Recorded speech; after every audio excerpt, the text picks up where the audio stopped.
I referred to this earlier tonight, but I must come back to this looming energy crisis. Can we turn our minds briefly again to Europe? A new report from the GMK Centre, which is a leading Ukrainian mining researcher, has found that countless steel plants across Europe have had to shut shop over the last couple of months because they can't pay their power bills. In Germany, at least 3 steel blast furnaces have shut down. Production is now halted at a large Polish steel plant. The same goes for several Czech, Slovakian and Serbian blast furnaces. Italian, French and Spanish steel plants have experienced large-scale shutdowns, delays and production halts. It isn't only businesses that are suffering.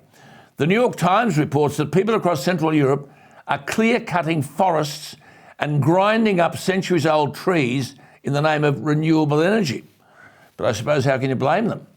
I mean, how would you heat your home and cook your dinner if the Russians cut off your gas?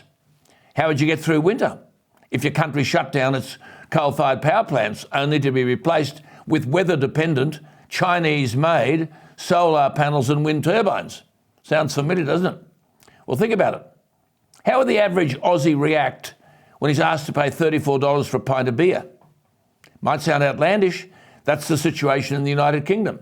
According to Tom Stainer, the CEO of the UK's largest single-issue independent consumer group, the Campaign for Real Ale, and I quote him, quote, "Beer and pub businesses are facing increases in energy bills of around 500%, but they simply cannot increase their prices by the same amount, or we'd end up with £15 or £20 pints at the bar," unquote.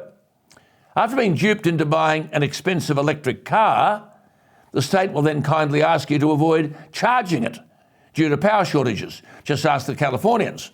Last week, the Californian government announced, quote, "a groundbreaking, world-leading plan to achieve 100% zero-emission vehicle sales by 2035, only to then beg electric car owners to avoid charging during the California heat wave a few days later."